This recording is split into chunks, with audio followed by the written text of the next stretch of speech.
Perang Yom Kippur, Perang Arab Israel 1973 atau Perang Arab Israel keempat, adalah konflik bersenjata yang terjadi dari tanggal 6 hingga 25 Oktober 1973 antara Israel dan koalisi negara-negara Arab dipimpin oleh Mesir dan Suriah.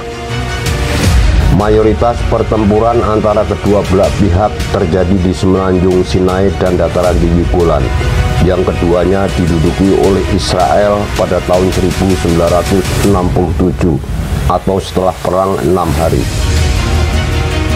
Tujuan awal Mesir dalam perang adalah untuk merebut pijakan di tepi timur terusan Suez dan kemudian memanfaatkan keuntungan ini untuk menegosiasikan kembali sisa semenanjung Sinai yang diduduki Israel.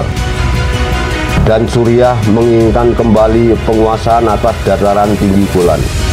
Perang ini dimulai pada tanggal 6 Oktober pukul 14.00 tahun 1973. Mesir menyerang Israel dengan kode operasi Badar. Pertempuran ini juga terjadi ketika bulan Ramadan dan ketika Israel sedang merayakan hari Yom Kippur. Operasi ini dimulai dengan serangan udara besar-besaran. Lebih dari 200 pesawat Mesir melakukan serangan simultan terhadap 3 pangkalan udara, baterai rudal, 3 pusat komando, posisi artileri, dan beberapa instalasi radar. Lapangan terbang di Refidim dan Bir Tamada untuk sementara tidak digunakan. Dan kerusakan terjadi pada baterai rudal di Ofir. Serangan udara itu digabungkan dengan rentetan lebih dari 2000 artileri selama 53 menit terhadap garis Bar-Lev dan pos komando area belakang dan basis konsentrasi Israel. Mesir juga telah melakukan serangan dengan melintasi terusan Suez dan mengerahkan 5 divisi dengan total 100.000 tentara, 1.350 tank, dan 2.000 senjata dan mortir berat untuk serangan gencar terhadap Israel. Di hadapan mereka ada 450 tentara Brigade Yerusalem Israel yang tersebar di 16 benteng di sepanjang kanal. Ada 290 tank Israel di seluruh Sinai, dibagi menjadi 3 brigade lapis baja, namun hanya 1 yang dikerahkan Israel ketika awal perang. Pasukan Mesir yang menyeberang melalui Suez dibagi menjadi beberapa gelombang. Untuk membantu penyeberangan, Mesir juga menggunakan pasukan terjun payung yang dibawa oleh helikopter. Namun kebanyakan mereka banyak yang dihancurkan oleh Israel. Pasukan Mesir maju sekitar 4-5 km ke gurun Sinai dengan 2 pasukan, termasuk divisi infanteri kedua di Angkatan Darat Kedua Utara. Pada pagi berikutnya, yaitu tanggal 7 Oktober, sekitar 850 tank telah menyeberangi Suez. Dalam serangan kejutan pertama ini, Mesir telah kehilangan 280 tentara dan 20 tank. Sedangkan pihak Israel yang menjaga garis tersebut juga mengalami kehancuran. 200 diantaranya ditawan. Israel melakukan serangan balik, yaitu pada tanggal 8 Oktober oleh divisi lapis baja ke-162. Pada hari yang sama, Angkatan Darat Israel melakukan operasi Tagar yang bertujuan untuk menetralisir pangkalan Angkatan Udara Mesir dan perisai pertahanan misilnya, serta dilakukan ke arah titik kuat Bar-Lev di seberang kota Ismailia. Israel berhasil menghancurkan beberapa landasan udara milik Mesir, namun akhirnya terkepung oleh pasukan Mesir sehingga mereka dihancurkan dan mengalami banyak korban. Israel kehilangan 18 tank dalam beberapa menit awal setelah serangan dan sebagian besar komandan tewas atau terluka. Israel melakukan serangan gelombang kedua dan serangan ini pun gagal. Mesir menghancurkan lebih dari 50 tank Israel dalam serangan balik gelombang kedua ini. Mesir melanjutkan serangannya dengan serangan lapis baja Mesir pada tanggal 9 dan 10 Oktober. Mesir terus maju dan meningkatkan posisi mereka hingga 10 Oktober. Brigade Infanteri 1 dari Divisi ke-19 Mesir berhasil menguasai Ayaun, Moussa, Selatan, Suez. Antara 10 dan 13 Oktober, kedua belah pihak menahan diri dari tindakan skala besar dan situasinya relatif stabil. Kemudian, baru pada tanggal 14 Oktober, Mesir mulai melanjutkan operasinya untuk menguasai Sinai. Terjadi pertempuran hebat di beberapa wilayah Sinai. Namun serangan ini gagal total. Sedikitnya 250 tank Mesir dan sekitar 200 kendaraan lapis baja dihancurkan. Korban Mesir melebihi 1000. Kurang dari 40 tank Israel hancur dan pasukan Israel tewas sebanyak 665 orang. Israel segera mengikuti serangan gagal Mesir dengan serangan balik multidivisi melalui celah antara tentara kedua dan ketiga Mesir. Serangan Israel ini berlangsung hingga tanggal 16 dan membuat hancur pasukan Mesir dan kehilangan wilayahnya. Setelah 3 hari pertempuran sengit dan jarak dekat, Israel berhasil mengusir pasukan Mesir yang jumlahnya lebih banyak. Israel kehilangan sekitar 300 orang tewas, 1000 terluka, dan 56 tank hancur. Orang Mesir menderita korban yang lebih berat, termasuk 118 tank hancur dan 15 ditangkap. Dalam pertempuran hari-hari selanjutnya, Israel terus merangsak maju hingga menyeberangi terusan Suez. Bahkan, beberapa ratus kilometer lagi mencapai ibu kota Mesir, Kairo.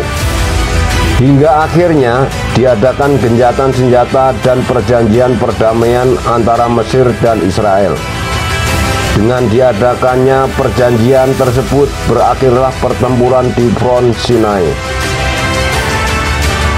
Di front lainnya, yaitu di front Suriah, tepatnya di dataran tinggi Golan. Pertempuran pun sama halnya dengan pertempuran di Sinai. Gelombang pertama dan kedua Suriah secara total berjumlah sekitar 600 tank, yang diikuti sekitar 150.000 pasukan pada tanggal 6 Oktober. Suriah melancarkan serangan kejutan dan berhasil menguasai Golan Selatan. Namun serangan itu harus dibayar mahal oleh pihak Suriah karena menerima kehancuran hampir lebih dari setengah total tanknya. Dalam serangan di hari selanjutnya, yaitu pada tanggal 7 Oktober, pasukan Suriah melanjutkan serangan dengan sisa kekuatannya dan hampir mencapai pertahanan Israel di Nafah. Namun serangan tiba-tiba dihentikan karena harus mengamankan garis pertahanan dan jalur suplai pasukannya. Selama jeda serangan Suriah berlangsung, pasukan Israel membentuk garis pertahanan yang lebih kuat serta menambah pasukan untuk melakukan serangan balik terhadap Suriah. Israel melakukan serangan balik pada tanggal 8 Oktober. Israel mulai mendorong Suriah kembali ke garis gencatan senjata sebelum perang. Setelah serangan balik Israel selama 3 hari pertempuran yang intens dan tak henti-hentinya, Israel berhasil mengusir Suriah dari seluruh Golan. Pada 11 Oktober, pasukan Israel mendorong ke Suriah dan maju menuju Damaskus di sepanjang jalan Quneitra Damaskus hingga 14 Oktober. Menghadapi perlawanan keras dari pasukan cadangan Suriah dalam pertahanan yang telah disiapkan, kini Israel hanya berjarak 40 km lagi menuju ibu kota Suriah, yaitu Damaskus. Serangan Israel ini dapat dihentikan oleh tembakan-tembakan dari kota Damaskus dan berhasil menghambat pergerakan Israel dan mempersiapkan serangan balik total. Suriah bersiap untuk serangan balasan besar-besaran untuk mengusir pasukan Israel keluar dari Suriah yang dijadwalkan pada 23 Oktober. Sebanyak 5 divisi Suriah akan ambil bagian bersama pasukan ekspedisi Irak dan Yordania. Soviet telah menggantikan sebagian besar kerugian yang diderita pasukan tank Suriah selama minggu-minggu pertama perang. Namun sehari sebelum serangan dimulai, Perserikatan Bangsa-Bangsa memberlakukan gencatan senjata. Pada akhirnya, Presiden Suriah Hafez al-Assad memutuskan untuk membatalkan serangan tersebut. Pada tanggal 23 Oktober, hari serangan akan dimulai. Suriah mengumumkan bahwa mereka telah menerima gencatan senjata dan memerintahkan pasukannya untuk menghentikan tembakan. Sementara pemerintah Irak memerintahkan pasukannya pulang. Dengan gencatan tersebut berakhirlah perang di front Suriah. Selama perang ini, Israel menderita antara 2.521 dan 2.800 tewas dalam aksi. Tambahan, 7.250 hingga 8.800 tentara terluka. Sekitar 293 orang Israel ditangkap. Sekitar 400 tank Israel dihancurkan. 600 lainnya dinonaktifkan. Korban Arab diketahui jauh lebih tinggi daripada Israel. Meskipun angka pastinya sulit dipastikan karena Mesir dan Suriah tidak pernah mengungkapkan angka resmi. Perkiraan korban terendah adalah 8.000 atau 5.000 orang Mesir dan 3.000 orang Suriah tewas dan 18.000 terluka. Perkiraan tertinggi adalah 18.500 atau 15.000 Mesir dan 3.500 Suriah tewas dan sekitar total 2.300 tank hancur. 400 diantaranya berhasil disita oleh Israel serta antara 341 dan 514 pesawat Arab ditembak jatuh. Dengan diadakannya perjanjian dan gencatan senjata di antara kedua belah pihak, maka berakhirlah pertempuran Yom Kippur.